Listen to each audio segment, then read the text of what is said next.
Hello बच्चों, चलिए प्रश्न को पढ़ते हैं। इलेक्ट्रॉनों के अपवाह वेग से क्या तात्पर्य है? अपवाह वेग तथा विभवांतर में संबंध स्थापित कीजिए। तो चलिए बच्चों, सबसे पहले हम लिख लेंगे मूल अवधारणा जिस पर कि यह प्रश्न आधारित है। बच्चों, यह प्रश्न आधारित है अपवाह वेग पर। अपवाह वेग, और बच्चों यहां हमें अपवाह वेग और विभवांतर में संबंध स्थापित करना है। बच्चों, अपवाह वेग और विभवांतर में क्या संबंध होता है? यह संबंध है वी बराबर ई वी बटे एम एल गुणा टाउ। बच्चों, हमें इसी संबंध को स्थापित करना है जहां पर कि वी डी है अपवाह वेग, जिसे कि हम बच्चों परिभाषित करेंगे, और ई है बच्चों एक इलेक्ट्रॉन पर आवेश, वी है विभवांतर, एम है एक इलेक्ट्रॉन का द्रव्यमान, एल है चालक की लंबाई, और टाउ बच्चों जिसे कि हम कहते हैं विश्रांति काल। विश्रांति काल। तो चलिए बच्चों, इस प्रश्न का उत्तर करते हैं। सबसे पहले हम परिभाषित करेंगे कि आखिर क्या है अपवाह वेग। अपवाह वेग जिसे कि बच्चों हम अनुगमन वेग भी कहते हैं। अनुगमन वेग जिसे हम प्रदर्शित करते हैं वीडी से। तो चलिए समझते हैं क्या है अनुगमन वेग। बच्चों, हम ले रहे हैं एक चालक बना लेते हैं पहले हम। यह है हमारा चालक, और ठीक है बच्चों, ये चालक है हमारा। अब देखिए बच्चों, चालकों में बहुत अधिक मात्रा में मुक्त इलेक्ट्रॉन उपस्थित रहते हैं। बहुत अधिक मात्रा में, बहुत प्रचुर मात्रा में मुक्त इलेक्ट्रॉन उपस्थित रहते हैं, और ये मुक्त इलेक्ट्रॉन बच्चों उष्मीय प्रक्षोभ के कारण, उष्मीय प्रक्षोभ के कारण निरंतर गति करते रहते हैं। परंतु बच्चों इन मुक्त इलेक्ट्रॉनों की गति अनियमित होती है। अनियमित, ये इलेक्ट्रॉन गति तो करते हैं बच्चों, परंतु इनकी गति क्या होती है? अनियमित होती है। और इस अनियमित गति होने के कारण ये इलेक्ट्रॉन निरंतर क्या होंगे बच्चों? आपस में टकराएंगे। और प्रत्येक टक्कर के बाद बच्चों इलेक्ट्रॉनों की गति की दिशा बदल जाती है। तो अगर हम देखें कि क्या इलेक्ट्रॉन किसी भी एक निश्चित दिशा में प्रवाहित हो रहे हैं, तो बच्चों हमें उत्तर मिलेगा कि नहीं, क्योंकि इलेक्ट्रॉन जब जाके किसी दूसरे इलेक्ट्रॉन से टकराता है तो उसकी गति की दिशा बदल जाएगी। ठीक है बच्चों, और सभी इलेक्ट्रॉनों के साथ ऐसा ही होगा। तो बच्चों इस कारणवश इन इलेक्ट्रॉनों का किसी भी एक विशेष दिशा में, किसी भी एक निश्चित दिशा में जो परिणामी गति है बच्चों वह शून्य रहती है। परिणामी गति क्या है बच्चों? शून्य है। वो प्रवाहित तो प्रवाहित नहीं बोल सकते बच्चों, वो गति तो कर रहे हैं, लेकिन उनकी गति कैसी है? अनियमित गति है। वह निरंतर टकरा रहे हैं, टक्कर के बाद उनकी गति की दिशा बदल जाती है। अतः बच्चों ये सभी के सभी इलेक्ट्रॉन किसी भी एक निश्चित दिशा में प्रवाहित नहीं हो रहे होते, अतः इनका परिणामी वेग या परिणामी गति शून्य होती है, और इसीलिए बच्चों चालक में कोई धारा प्रवाहित नहीं होती। बच्चों अब मान लीजिए हम क्या करते हैं, हम उसी चालक के सिरों पर बच्चों हम क्या आरोपित कर देंगे? एक विभवांतर आरोपित कर देंगे। और विभवांतर आरोपित करने के लिए हम उसे बैटरी से जोड़ देंगे बच्चों। तो बच्चों इसके कारण इस चालक पर एक विद्युत क्षेत्र लग जाएगा। विद्युत क्षेत्र की दिशा होती है धन से ऋण की ओर, तो ये हो जाएगा विद्युत क्षेत्र। बच्चों हमने क्या किया है? हमने चालक के सिरों पर विभवांतर लगाया है। उस विभवांतर के कारण इस चालक में एक विद्युत क्षेत्र उत्पन्न हुआ है। अब बच्चों हम जानते हैं कि इलेक्ट्रॉन ऋण आवेश हैं, ऋण आवेशित कण होते हैं। बच्चों इस विद्युत क्षेत्र के कारण इलेक्ट्रॉनों पर एक बल लगेगा जिनकी दिशा विद्युत क्षेत्र के विपरीत होगी, क्योंकि ऋण आवेशों पर जो बल लगता है वह विद्युत क्षेत्र के विपरीत लगता है। और इसी विद्युत क्षेत्र के प्रभाव में बच्चों इलेक्ट्रॉन बैटरी के धन सिरे की ओर खींचे चले जाएंगे। ठीक है बच्चों, अर्थात अब इलेक्ट्रॉनों को एक निश्चित दिशा मिल गई है। अब इलेक्ट्रॉन एक निश्चित दिशा में प्रवाहित होने लगे हैं। ठीक है बच्चों, अब इलेक्ट्रॉन एक निश्चित दिशा में प्रवाहित होंगे, अतः उनका एक निश्चित वेग होगा। ठीक है बच्चों, और इसीलिए अब चालक में धारा भी प्रवाहित होने लगेगी। तो अब देखिए बच्चों, क्या है अपवाह वेग। बच्चों, जब हम चालक पर एक विद्युत क्षेत्र आरोपित करते हैं तो उस विद्युत क्षेत्र के प्रभाव में, उस बाह्य विद्युत क्षेत्र के प्रभाव में मुक्त इलेक्ट्रॉन जिस नियत औसत वेग से, जिस नियत औसत वेग से बाह्य विद्युत क्षेत्र के प्रभाव में चालक के धन सिरे की ओर खींचे चले जाते हैं बच्चों, उसी नियत औसत वेग को कहा जाता है अपवाह वेग। चलिए बच्चों, हम इसकी परिभाषा लिख लेते हैं। अपवाह वेग वह नियत औसत वेग होता है जिससे मुक्त इलेक्ट्रॉन बाह्य विद्युत क्षेत्र के प्रभाव में किसी चालक में प्रवाहित होते हैं। बच्चों, हम अपवाह वेग को Vd से प्रदर्शित करते हैं।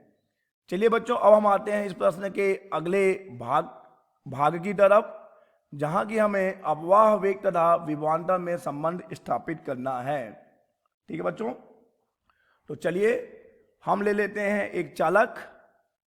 हम ले रहे हैं बच्चों एक चालक, हम एक चालक ले रहे हैं बच्चों। ये रहा हमारा एक चालक जिसकी लंबाई हमने ली है L। इस चालक की लंबाई हम मान रहे हैं कि L है।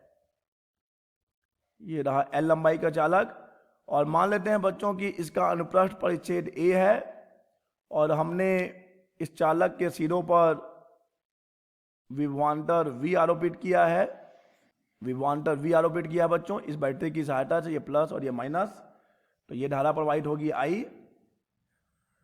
चलिए बच्चों, तो हमने क्या माना है, हमने माना है L लंबाई का एक चालक जिसके सिरों पर हमने V विभवांतर आरोपित किया बच्चों। यहां से इसके बीच का जो विभवांतर है कितना बच्चों, V है, हमने V विभवांतर आरोपित किया है, जिससे कि बच्चों क्या होगा, इस चालक के प्रत्येक बिंदु पर, चालक के अंदर प्रत्येक बिंदु पर एक विद्युत क्षेत्र E उत्पन्न हो जाएगा। एक विद्युत क्षेत्र E उत्पन्न हो जाएगा, और हम जानते हैं बच्चों कि विद्युत क्षेत्र बराबर होता है V/L। तो E बराबर हो जाएगा बच्चों V/L। अब देखिए बच्चों, चूंकि इलेक्ट्रॉन ऋण आवेश होते हैं, ऋण आवेशित कण होते हैं, अतः बच्चों जो हमारे मुक्त इलेक्ट्रॉन हैं उन पर विद्युत क्षेत्र के विपरीत एक बल लगेगा।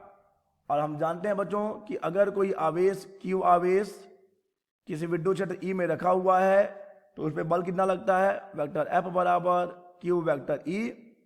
अगर ये धन आवेश होगा तो उस पर लगने वाला बल विद्युत क्षेत्र की दिशा में ही होगा, परंतु बच्चों यहाँ तो हम बात कर रहे हैं इलेक्ट्रॉन की, तो इलेक्ट्रॉन पे जो बल लगेगा वह विद्युत क्षेत्र के विपरीत दिशा में लगेगा।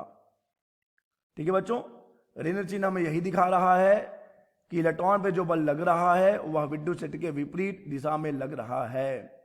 अब बच्चों मान लीजिए कि प्रत्येक इलेक्ट्रॉन का द्रव्यमान स्मॉल m है। हम मान लेते हैं कि प्रत्येक इलेक्ट्रॉन का द्रव्यमान m है, तो बच्चों त्वरण बराबर क्या हो जाएगा, वेक्टर F/m। तो यहां से हमें इलेक्ट्रॉनों में या इलेक्ट्रॉनों का त्वरण मिल जाएगा -E वेक्टर E/m। ये बच्चों हमारा समीकरण नंबर 2 हो जाएगा, क्योंकि समीकरण नंबर 1 तो ये है। अब देखिए बच्चों, इस त्वरण के कारण मुक्त इलेक्ट्रॉन अनियमित तापीय वेग के साथ साथ, बच्चों देखिए हमने पहले ही बात करी है कि ये जो इलेक्ट्रॉन होते हैं पहले ऊष्मीय प्रक्षोभ के कारण अनियमित तापीय वेग तो करते ही रहते हैं, उनके पास पहले से तापीय वेग होता है, परंतु जब हम विद्युत क्षेत्र लगाते हैं तो उन्हें एक एडिशनल, एक एक्स्ट्रा, एक अतिरिक्त वेग प्राप्त हो जाता है। उसी औसत वेग का नाम तो बच्चों हमने रखा है अनुगमन वेग या अपवाह वेग। तो बच्चों जब हम विद्युत क्षेत्र लगाया, जब हमने विद्युत क्षेत्र आरोपित किया है तो इलेक्ट्रॉन में त्वरण उत्पन्न हुआ है।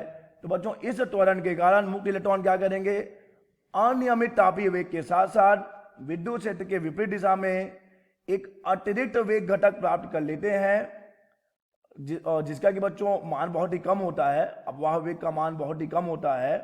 ठीक है बच्चों। तो अब देखिए, अगर हम मान लें कि जो हमने चालक लिया है उसके एकांक आयतन में हम मान लेते हैं बच्चों कितने इलेक्ट्रॉन है। ठीक है बच्चों, चलिए हम मान लेते हैं कि धात्विक जो चालक हमने लिया है, धात्विक चालक में n मुक्त इलेक्ट्रॉन है बच्चों, n मुक्त इलेक्ट्रॉन, n मुक्त इलेक्ट्रॉन हम ये मान के चल रहे हैं कि n मुक्त इलेक्ट्रॉन है। ठीक है बच्चों, जो कि अनियमित तापीय वेग के, और जिनका कि अनियमित तापीय वेग क्रमशः कितना है बच्चों, u1 है, u2 है, और ऐसे ही हम कहां तक जाएंगे, un तक जाएंगे। बच्चों ये अनियमित तापीय वेग है जो ऊष्मीय विक्षोभ के कारण आया था, इसे हम तापीय वेग ही नाम देते हैं।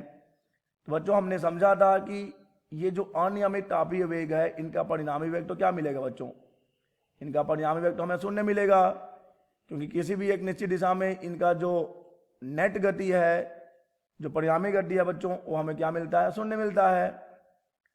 अब देखिए बच्चों, जब हमने विद्युत क्षेत्र लगाया है तो इलेक्ट्रॉनों को तापीय वेग के साथ साथ एक अतिरिक्त वेग प्राप्त हो गया है। तो अगर हम बात करें कि अब पहले इलेक्ट्रॉन का वेग कितना हो जाएगा बच्चों, तो गति का पहला नियम हम लगा लेंगे, v बराबर u प्लस at। तो वेक्टर v1 बराबर हो जाएगा बच्चों u1 धन वेक्टर a τ1। बच्चों यहां पर τ1 क्या है, τ1 बच्चों दो क्रमागत टक्करों के बीच का समय अंतराल है। ठीक है बच्चों, ये एक इलेक्ट्रॉन हम ले रहे हैं, जाके ये त्वरित हो रहा है और जाके किसी दूसरे इलेक्ट्रॉन से टकराएगा। तो बच्चों एक इलेक्ट्रॉन के दो टक्करों के बीच का जो समय अंतराल है जिसमें कि हमारा इलेक्ट्रॉन त्वरित होता है, उसे ही हम कहते हैं बच्चों τ1। वैसे ही बच्चों हम सभी इलेक्ट्रॉनों के लिए क्रमशः लिखते जाएंगे।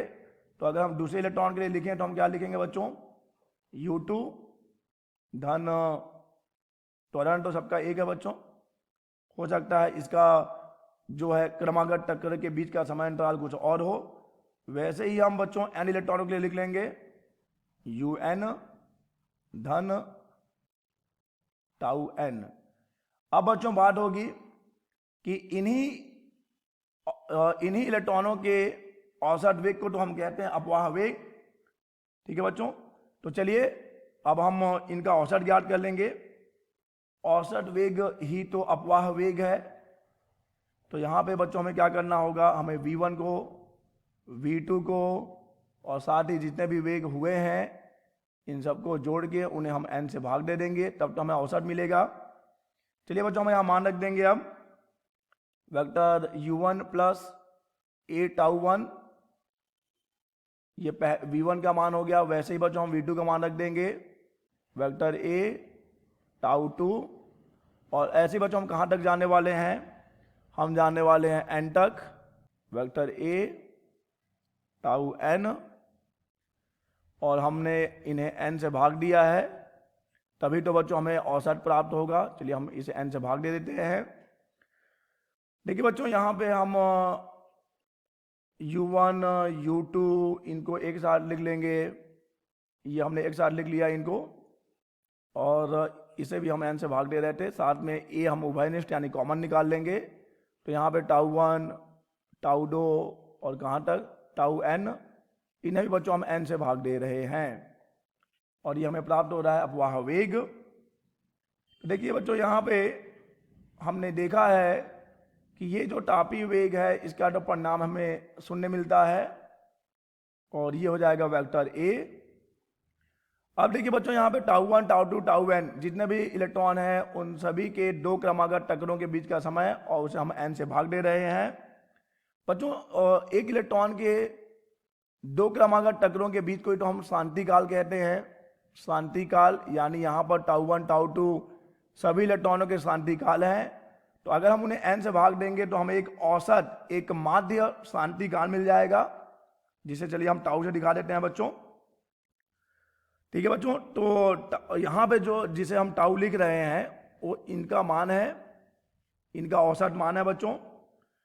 क्या हो जाता है बच्चों, इलेक्ट्रॉनों के दो क्रमागत टक्करों के बीच के औसत समांतराल को हम क्या नाम दे देंगे, विश्रांति काल नाम दे देंगे बच्चों।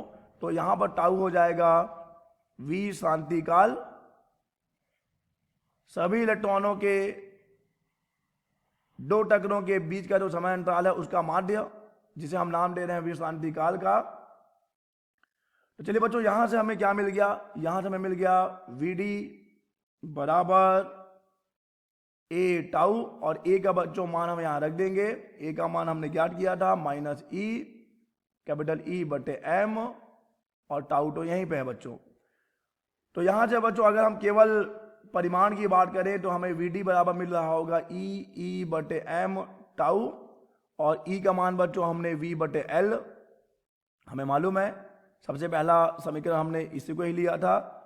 तो जब यहाँ पे ई का मान हम रखेंगे बच्चों तो हमें Vd बराबर मिल रहा होगा ई वी बटे एम एल टाउ। तो बच्चों देखिए, ये है अपवाह वेग और विभवांतर में संबंध, Vd बराबर ई वी बटे एम एल टाउ। आशा करते हैं बच्चों आपको यह प्रश्न समझ आया होगा। धन्यवाद।